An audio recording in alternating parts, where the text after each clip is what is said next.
Revelation 1099. From the 20th of September 1939. Formation of the national soul by otherworldly beings.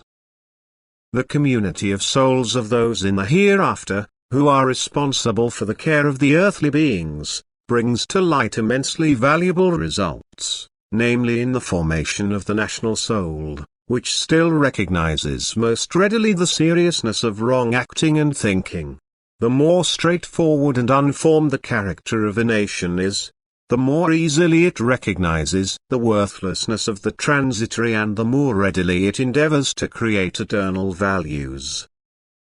However, as soon as earthly values begin to accumulate, as soon as a certain prosperity has reached, even these strata of the people, thinking begins to slow out and to take its course in a destructive way, and nothing is more dangerous for a people than to have entered this path.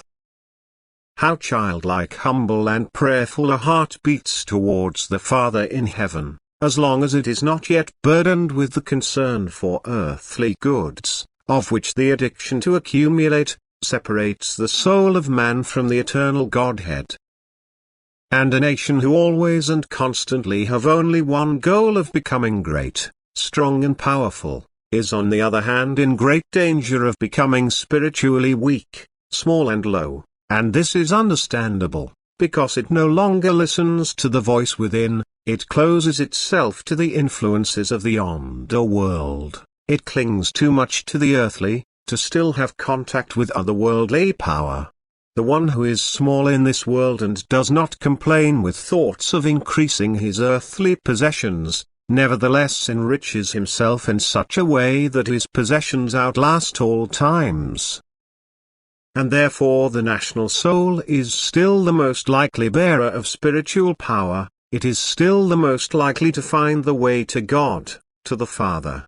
and can still most likely get in touch with all spiritual power. If, however, also the foundations are shaken, if also in the nation, faith is shaken in such a way that they no longer find the way to the Father in times of need because they no longer see Him in their spiritual blindness, then all work of the spiritual forces is in vain, and the greater the will of love of these beings is to help, the greater resistance opposes it. And if the nation is in such a state of mind, then there is true misery on earth. Then also the time has come for the transitoriness of earthly goods to be made clear to him, because only great earthly trouble again brings about belief in a higher being, and only then the effort of the beings on the other side will again be crowned with success. And therefore must this nation be affected extraordinarily and suffer, and there will therefore be great misery where the nation's soul is in danger of being completely dominated by matter, and a purification must be effected, which again is not possible differently than by how it expresses itself now everywhere, through misery and worry in every way. Amen.